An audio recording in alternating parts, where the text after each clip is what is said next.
What's going on, world? It's your boy at Big Game James _36 here with Greg McGarity, and this is a Tax Slayer Gator Bowl Drive to Selection show presented by Toyota. Each and every week we come through, we talk about last week's games and the upcoming games in college football and how it relates and affects the Jacksonville community with the Tax Slayer Gator Bowl played December 29th at noon. Each and every week, it's been crazy. Very fun. But the only thing that we all know is that nobody really knows anything. So, how you doing today, Greg? I'm doing great, and it was a wacky weekend for sure. Yeah, we got some people who actually are bowl eligible, which is always fun. But that doesn't necessarily mean we're going to pick them. I saw one really cool tweet that said Gator Bowl licking their chops for 6-6 Clemson versus a 6-6 Florida, and I was able to educate people. Said, I don't think that's how it works. We don't take 6-6 teams here with the Gator Bowl. You got to be a little bit winning. Yeah. But what was your thoughts just on the overall landscape of college football last week, and then we'll go into the conferences? Well, I thought there were some games that were hard to explain if you just looked strictly at the predictions and the spreads and things like that. But Georgia Tech beating North Carolina certainly upset some things. North Carolina's got to kind of get back on track. They've lost 2 in a row. But NC State winning. Boston College now has 5 wins. You've got that on the ACC side, and Clemson, losing. They've got a big game with Notre Dame this weekend. But also on the SEC side, not a lot of huge upsets, some big games, but some really, really big matchups this week that are going to affect our game in some shape. Yeah. One of the things, we have a conspiracy theory going on my show and things like that, but ACC big time school don't want to be on the CW. That's where North Carolina, Georgia Tech was at, Clemson, Clemson, Virginia, and Louisville, Pitt. So if you're playing a bad team, being on the CW doesn't help you. Last week, though, we did see some things that kind of helped. Miami won. Mm-hmm. They tried to lose, but they definitely won. Right.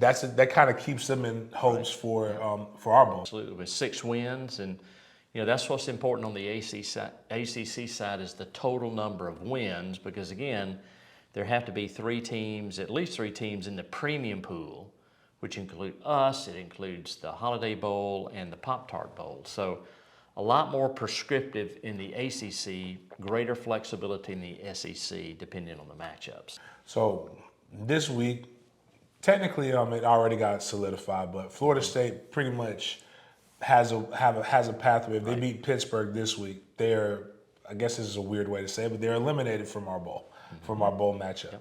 Yep. Louisville still kind of in the hunt. You never know, but they're looking like more of a New Year's 6-day bowl.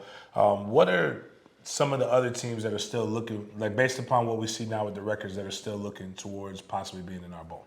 Well, you've got, you would have to think, based on information right now, Notre Dame and Louisville playing up in the New Year's Day bowl games, but also the college football playoff rankings come out this week. So that will certainly give a much more clear path on who has a chance to qualify for the New Year's Day 6 bowls, and then who qualify for that next tier of bowls, which we fall into. So it's really going to be interesting to see where some of these teams are ranked. But you've got in play for our bowl on the North Carolina, Duke, Miami, NC State, BC. You've got Notre Dame, which can't come here, but do they fall back if they lost this week to Clemson into our bowl mix? And again, we couldn't take them, but it still takes up a spot. Mm-hmm. The SEC side, a lot hinges on a lot of the Alabama-LSU game. Obviously, if LSU wins, does that take the place of Alabama up in the New Year's Day 6 bowl? If Georgia continues to be in the top 4, if they're going to be in the top 4, we'll just have to wait and see. But a big win by Tennessee over Kentucky. That was a big win there. But both those teams are in competition, and really the only ones that aren't are basically right now, I'd say Arkansas, Vandy, Auburn, South Carolina can't come, Mississippi State, but really everybody else is in play. So going into the SEC side, you've been on both sides of this. Georgia, Florida this past weekend. Kirby did a pretty good job against Florida. Florida had some made it interesting on the first drive and in the first quarter. What do you think about that trick play, 4th and inches? Is that a conversation-worthy type thing to have with your coach? Or is it just something like, you know what, we just know we're outmanned here. We just got to do whatever we got to do? Now, I think as an AD, you wouldn't question that call about what do you do, and I think the coach thought that was the best way to keep some momentum or try to create momentum. But there's risk and reward.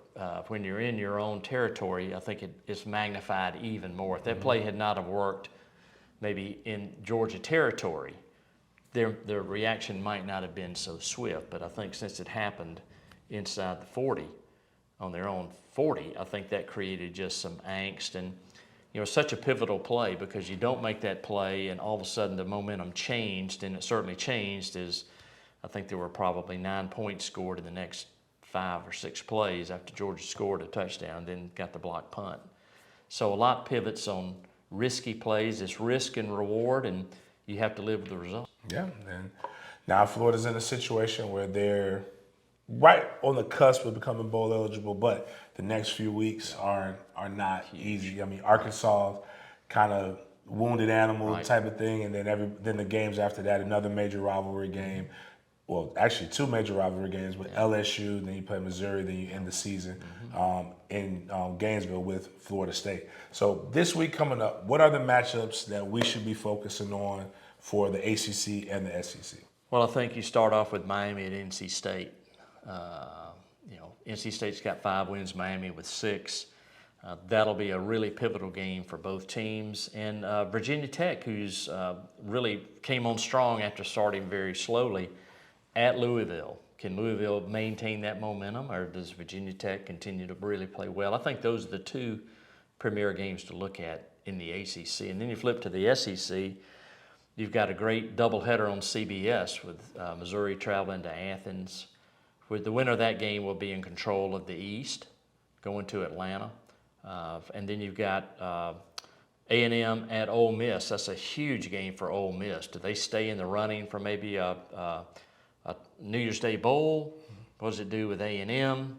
As A&M tries to march towards relevancy, that'll be a tough win. But I think in the LSU at Alabama game, that will tell a lot. If Alabama loses that game, then what happens to the representative from the SEC in the Sugar Bowl, or the replacement for the Sugar Bowl, because Sugar Bowl is one of the semifinals. So a lot of big games going on this weekend, but a great weekend for TV, stacked with your 12 o'clock games, your 3:30, and then your 7 o'clock games. Yeah, that Miami-NC State game, interesting because it's in Raleigh, very difficult place to play. And Miami has been held to skelter. Good teams find ways to win, bad teams find ways to lose. And Miami is teetering on both of those things. Right. So, but NC State, again, trying to get to that bowl relevancy, trying to get there, remain there. The Virginia Tech Louisville thing, I told people Virginia Tech gave Florida State a really good shot. They have a young, big, scrambling quarterback that doesn't mind throwing the ball deep. So it's going to be interesting to see what goes on with Louisville, because if Louisville's doing a really good job with a first year coach, and it would be interesting to see. I know a lot of people fear the matchup of Florida State Louisville in the ACC championship, so that would be interesting. LSU Bama, I want to know who's going. Like, can they continue to score those points? Plus, Florida State fans want LSU to keep winning because it makes that win look a lot better. So, moving forward, we got some things changing on the board a little bit.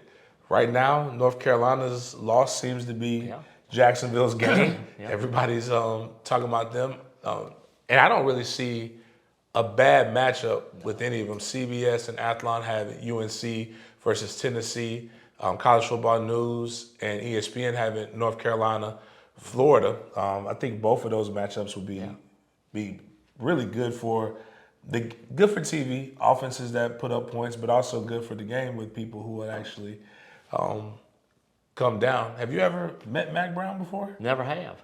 I'm interested in. He didn't recruit me out of Texas. I was upset. I like that. Miami, Tennessee, still up there on the board. Miami, Ole Miss. There was something we were talking about that could have actually happened we knew it before we talked about it, but it almost looked like an LSU Florida State rematch. Obviously, isn't happening. Right. But a Texas A&M Miami rematch, besides Texas A&M kind of turned down, but that's absolutely out of the question. Yeah, that's out of play because they've already played this year and can't play again. Oh man, that would have been. Actually, I don't think I would want to see. I want to see Miami play somebody else, and Texas A&M still fighting and doing those things. So right now, if you had to pick, who are you're on the college football playoff selection committee. Who are your four? Well, I'm going to go with Georgia at the top. The Michigan, Ohio State, I'm not really sure where those teams land. Hadn't studied that quite enough. I think Florida State has to be up there and Washington. So they're really 5 teams. And then Ohio State, Michigan, one would knock the other out if it all played out. I think the undefeated teams will dominate. How many will there be? Will there be 4 or will there be 5? There can't be 5 because of Ohio State playing Michigan. And then Penn State's got to play Michigan too in there. I know Penn State has a loss, but there's an outside chance Michigan could have 2 losses. They've got so many other things going on in their program now that I think that will distract them a bit. It can't help but distract things. NCAA's in your backyard. It's probably not a good thing to be focused on right now, but can they plow through that? We'll just have to wait and see. But certainly, now that the college football playoff rankings will be revealed, it gives everyone a better chance to work on the what ifs, because you'll see the rankings, you'll see can a team jump another, the matchups there, because once that first one's out, there's a good bit of movement, but not a ton of movement from that point on, especially if you keep winning. I think everybody got the script to make the case for a 12-team playoff. If there was ever a year to make a case for a 12-team playoff, this would be the year. When they first started talking about it, I said nobody wants to see Georgia blow out another team in the college football playoff. But then this year's probably been one of the most parity-filled, week in and week out seasons that we've had in quite some time. Really, really good matchups here in Jacksonville, Florida on December 29th at noon for the TaxSlayer Gator Bowl. Tickets are now available, Absolutely, correct? absolutely. So whether it's no matter who it is, if you're in the city, you need to be purchasing tickets. It's a great event. Going to be 2 great teams that are going to be here, and each week we're going to start telling you to do that as we do our TaxSlayer Gator Bowl Drive to Selection presented by Toyota. See you guys next week. Semi award winner.